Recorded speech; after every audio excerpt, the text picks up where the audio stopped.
نگاہوں کو نیچا رکھو، اپنا لباس اچھا پہنو اور باعزت بن کے رہو، روڑوں کی زینت مت بنو، بازاروں کی رونق مت بنو۔ وہیں اللہ تعالیٰ نے مردوں سے بھی کہا ہے قُل لِّلْمُؤْمِنِينَ يَغُضُّوا مِنْ أَبْصَارِهِمْ، اے مردو تم بھی اپنی نگاہوں کو نیچا رکھو۔ تو قرآن جو کانسیپٹ ہے وہ فور آل ہیومینٹی ہے۔ قرآن جو کانسیپٹ ہے، اے میرے عزیز دوستو، یہ باتیں میں آپ کے سامنے اس لیے بھی رکھ رہا ہوں تاکہ آپ کو بھی معلومات ہو۔ اور یہاں پر دہلی کے خوش عقیدہ مسلمانوں ایک بات اور بتاؤں گا، ہمیں مایوس ہونے کی ضرورت نہیں ہے۔ ہم ہندوستان میں پیدا ہوئے، یہیں پہ جئیں گے اور یہیں پہ مریں گے۔ آپ یہ مت دیکھنا اگر 10% لوگ تمہیں بھگانے کی بات کرتے ہیں، بات بات پہ پاکستان جانے کی بات کرتے ہیں، تو وہ 90% ہندو ہمارے بھائی ہی ہیں جو ہمارے ہمیشہ ساتھ دیتے ہیں۔ اور جب بھی کوئی بات آتی ہے تو کہتے ہیں کہ ہر ہندوستانی اگر ایک دوسرے پہ آنچ آئے گی تو ایک دوسرے کی ڈھال بنتا ہوا نظر آئے گا۔ اس لیے یہ بات میں آپ سے اس لیے بول رہا ہوں میرے بھائی، میرا مقصد یہ ہے کہ جو بھی آتنکی سنگٹھن ہیں، IS کے نام پہ ہو یا اور الگ الگ نام ہو، ان سے اسلام کا کوئی لینا دینا نہیں۔ ہمارے عامل صاحب بھی سنیں اور ہمارے ادھیکاری صاحب بھی سنیں، قرآن پاک میں سورہ مائدہ کی آیت نمبر 32 میں ہمارا کانسٹیٹیوشن کیا ہے، دیکھیے قرآن کیا کہتا ہے۔ اللہ کہتا ہے، ترجمہ یہ ہے کہ ایک بے گناہ کو قتل کرنا، توجہ ہے آپ لوگوں کی، ایک بے گناہ کو قتل کرنا، جس نے من قتل نفسا، جس نے ایک بے گناہ کو بغیر غلطی کے قتل کر دیا، یعنی وہ فساد نہیں مچا رہا تھا زمین میں، وہ امن پسند تھا، اسے مار دیا۔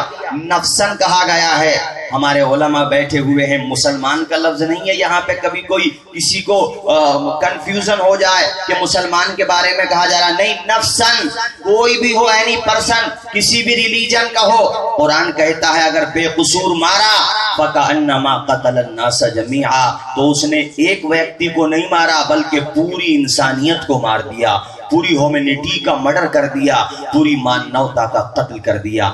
یہ قرآن ہے۔ تو یہ IS والے جو بے گناہوں کو بم بلاسٹ کر کے مار دیتے ہیں، سوسائٹی بمبنگ کر رہے ہیں، دیکھو آتما یہ جو حملے کرتے ہیں بم پہن کر کے، اس سے بھی قرآن کا کوئی لینا دینا نہیں۔ قرآن پاک میں دوسرے پارے میں اللہ نے ارشاد فرمایا کہ تم اپنے آپ کو اپنی آتما ہتیا مت کرو۔ شریعت تو یہ کہتی ہے جو خود اپنی موت خود مرے وہ ہمیشہ اسی طرح سے عذاب میں گرفتار رہے گا مدت مدید تک، جب تک اللہ چاہے گا۔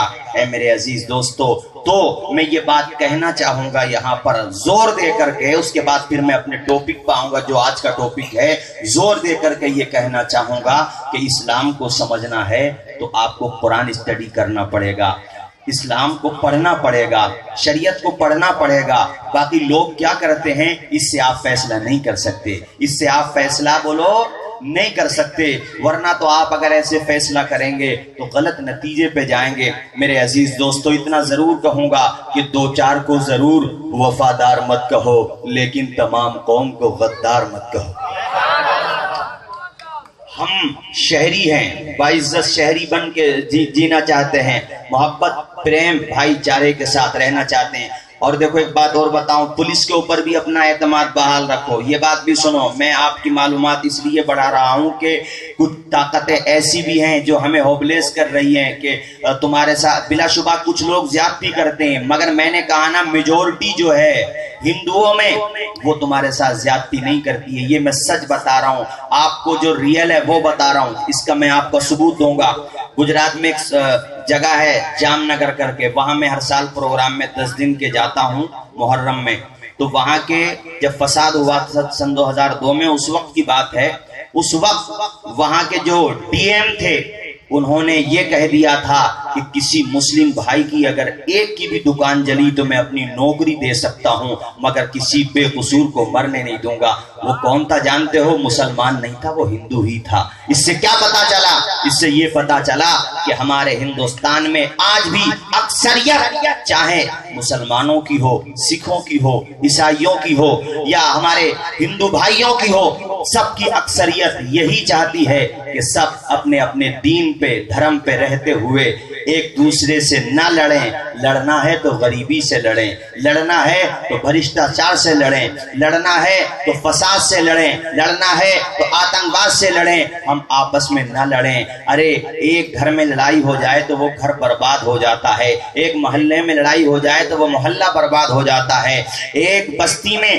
جھگڑا ہو جائے تو وہ بستی برباد ہو جاتی ہے۔ اسی طرح ایک ملک میں آپس میں اگر شہریوں میں، برادران وطن میں، ہندوستانیوں میں جھگڑا اگر ہو جائے گا تو اس سے ملک کمزور ہوگا۔ سب لوگ ایک ساتھ رہو، محبت کے ساتھ رہو۔ میرے عزیز دوستو، اللہ پاک ہمارے ملک کو امن و امان عطا فرمائے، اور جو غلط طاقتیں چاہے وہ کسی بھی دھرم سے تعلق رکھنے والی ہوں، میں نہیں کہتا کچھ مسلمانوں میں ایسے نہیں ہوں گے، بالکل ہو سکتے ہیں، ہر دھرم میں ایسے بکاؤ لوگ ہو سکتے ہیں جو اپنی روٹیاں سیکنے کے لیے مظلوموں کے خون سے اپنے ہاتھوں کو رنگین کرتے ہیں۔ میں تو ان کے لیے بھی دعا کروں گا اللہ انہیں بھی انسانیت عطا فرمائے، وہ بھی محبت سے رہیں، بھائی چارے سے رہیں، سب پیار کے ساتھ رہیں، کتنا اچھا لگے گا۔ سب محبت کے ساتھ رہیں گے تو ہندوستان نظر آئے گا، اور الحمدللہ ہمارا ملک نمبر 1 تھا، نمبر 1 ہے اور نمبر 1 رہے گا، مگر کچھ جو ویکنس ہے وہ بھی انشاءاللہ دور ہو جائے گی۔ اور یہ بات ہم جو بول رہے ہیں اللہ کی قسم دل سے بول رہے ہیں،